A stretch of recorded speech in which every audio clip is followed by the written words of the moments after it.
Blue Ocean Strategy, Core Message of Book. About W. Chan Kim. W. Chan Kim is the Boston Consulting Group Bruce D. Henderson Chair Professor of Strategy and International Management at INSEAD Business School and co-director of the INSEAD Blue Ocean Strategy Institute. Before joining INSEAD, he was a professor at the University of Michigan Business School, USA. Kim has served as a board member and an advisor for several multinational corporations in Europe, the US, and Asia. He is an advisory member for the European Union and serves as an advisor to several countries. Along with his colleague René Mauborgne, he was named the #1 management thinker in the world by THINKERS 50. He was also named among the world's top 5 best business school professors by MBA rankings. About René Mauborgne. René Mauborgne is the INSEAD Distinguished Fellow and a professor of strategy at INSEAD, one of the world's top business schools. She is also co-director of the INSEAD Blue Ocean Strategy Institute. René Mauborgne and her colleague Chan Kim were named the #1 management thinkers in the world by THINKERS 50. She is the first woman ever to secure the top spot on the Thinkers list of global thought leaders.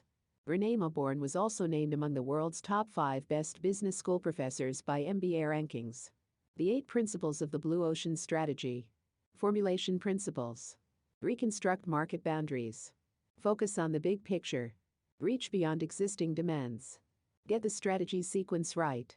Execution principles. Overcoming key organizational hurdles. Build execution into your strategies. Align the value, profit, and people propositions. Renew blue oceans. Why the Blue Ocean Strategy is required. The authors explain that the current economic markets are flooded with competition. There are more companies today than there has ever been. Hence, companies are having to compete for smaller and smaller profit margins. Blue Ocean Strategy describes this increasingly tough competition as a cutthroat battle. This battle produces blood and leaves the waters bloody. Hence, the authors describe our current business climate as the red ocean. Red oceans include every single industry in existence. This is the known market space. In contrast, the blue oceans are unknown market spaces filled with non-existent industries. Red oceans. The industry boundaries are known and accepted by all within red oceans. Essentially, every company understands that they have to outperform their competitors to obtain a more significant share of the market's existing demand. Crucially, due to the distribution of demand between several companies, crowded markets will lead to profit and growth reductions. Within red oceans, there is limited potential for growth and the development of substantial profits. Navigating as a company within red oceans will always be nerve-wracking. Although you might learn how to outcompete one of your competitors, you still have to remain wary. There is always the chance that another company could be sneaking up behind you, ready to slit your throat and take your customers. Subsequently, the authors explain that you should never solely focus on red oceans. In doing so, you would be accepting the constraining factors of war rather than the growth potential of economics. Blue oceans. Blue oceans are right next to you in every industry. W. Chan Kim and René Mauborgne. Blue oceans are considerably different from red oceans. Specifically, blue oceans are defined by untapped market space and demand creation. Subsequently, blue oceans have more significant potential and opportunity for highly profitable growth. The authors do not identify blue oceans as being incredibly difficult to find. Instead, blue oceans can be easily hidden in plain sight. For example, your blue ocean could be immediately adjacent to the red ocean your current company is residing in. When you are in the midst of competition within a red ocean, it can be difficult to look elsewhere. However, it is crucial that you take time away from fighting and competing. Look around you and decide if there is a blue ocean opportunity. While others are busy fighting over limited industry space, you could be creating your own prosperous market. Occasionally you will find a blue ocean by sailing somewhere completely new. However, more often than not, your blue ocean is just beyond the boundaries of your current industry. The modern-day business has become increasingly obsessed with learning how to battle within red oceans. Business strategies are based on how you can get better at combating your competition. However, the authors of this book argue that it is more sustainable to avoid competing altogether. Instead, spend your time and energy on innovating. Importantly, the authors are not suggesting that you never focus on combating competition.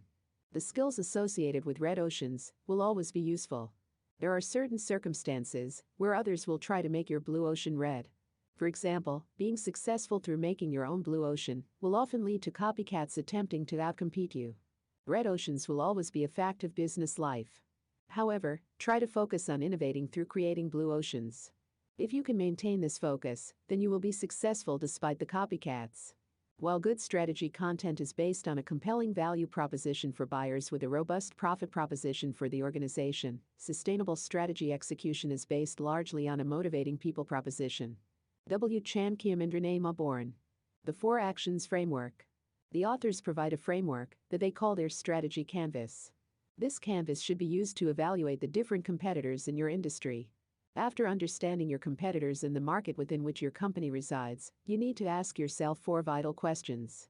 Each of these questions will help you identify what you need to do to get the upper hand over your competitors. The outcome of this approach will be a prosperous blue ocean. Which of the factors that the industry takes for granted should be eliminated?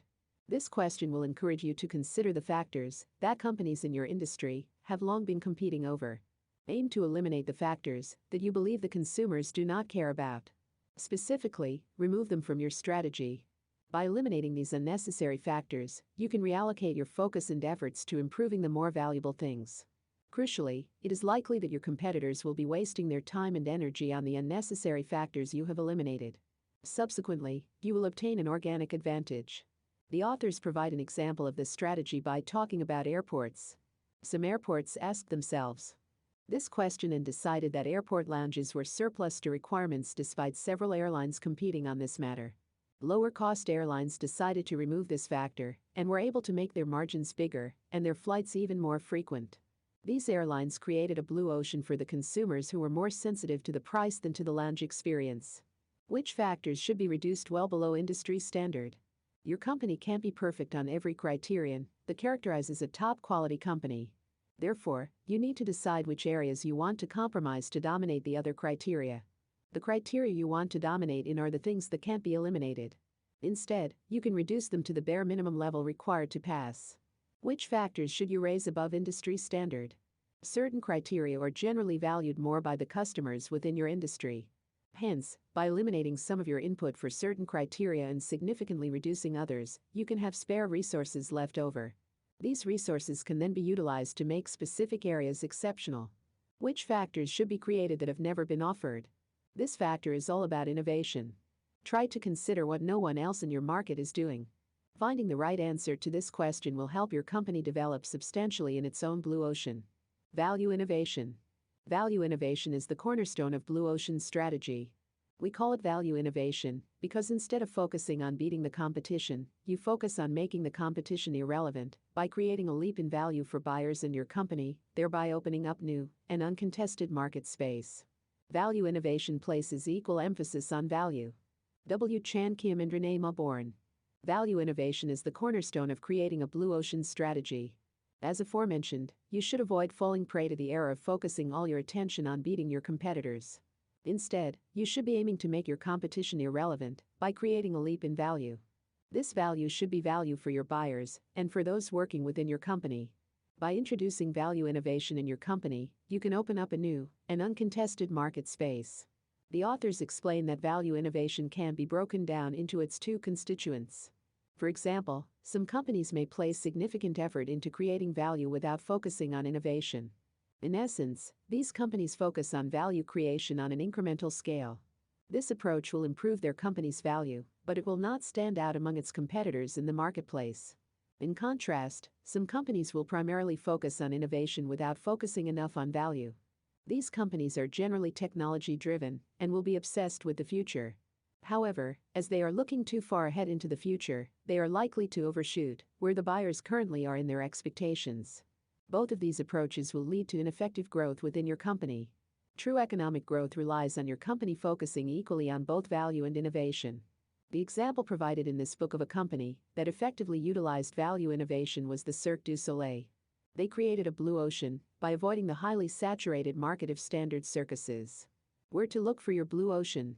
Identifying the best blue ocean for your company will require the reconstruction of market boundaries. The authors provide 6 paths you can take to start reconstructing your company's market boundaries. Path 1: look across alternative industries. One way a company can start reconstructing market boundaries is to start considering the trade-offs that its customers are likely making across alternative industries. The authors provide an example of NetJets. This company started considering these trade-offs and identified that their customers were most influenced by the price of flying. Instead of opting for a traditional approach to cutting their prices, they chose to innovate. Specifically, they offered their customers 1/16th ownership of an aircraft. Essentially, they were sharing the aircraft with 15 other people. Each of the owners would then be entitled to 50 hours of flight time per year. By adopting this innovative pricing strategy, NetJets offered private flights for the price of a commercial airline ticket. Path 2. Look across strategic groups within industries. There are examples of companies that do not adopt this path and are successful. Still, it is becoming increasingly difficult for these companies to succeed. For example, Mercedes, BMW, and Jaguar focus on outcompeting one another in the same luxury car segment. However, there are exceptions to this who have achieved significant success over a short period. For example, Curves is a fitness company in America. Initially, Curves seemed set to join an oversaturated fitness market where they stood no chance of competing. However, they took a different approach. They looked across the strategic fitness group and identified an untapped market of women struggling to keep in shape. They moved into two saturated markets, health clubs and home exercise programs, but still made their own blue ocean. Path 3. Look across the chain of buyers. As companies compete to embrace customer preferences through finer segmentation, they often risk creating two small target markets. W. Chan Kim and Renee Mauborgne. Most industries will identify a common definition of who their target buyer is. However, this book's authors argue that there should never be a common definition of one buyer. Instead, there is a chain of buyers who are directly or indirectly involved in the buying decision. Focusing on an individual target is not accurate and neglects the system behind somebody purchasing within a market. Hence, the authors suggest you consider the purchasers, users, and influencers when deciding what product to introduce and how to market it. Path 4. Look across complementary product and service offerings. Untapped value is often hidden in complementary products and services. The key is to define the total solution buyers seek when they choose a product or service. A simple way to do so is to think about what happens before, during, and after your product is used. Path 5. Look across functional or emotional appeal to buyers. Your business should be functional, but also be appealing to the emotional side of buyers. Some industries compete over function, while others compete over emotion. If you are currently competing over functional features, then you should see how you can strip function back and dominate based on emotion. Equally, suppose your industry involves competing over emotional features. In that case, you should see how you can strip emotion back and dominate based on function. Path 6. Look across time. iTunes broke a key customer annoyance factor, the need to purchase an entire CD, when they wanted only one or two songs on it. What trends have a high probability of impacting your industry, are irreversible, and are evolving in a clear trajectory? How will these trends impact your industry? Given this, how can you open up unprecedented customer utility? Thanks, subscribe.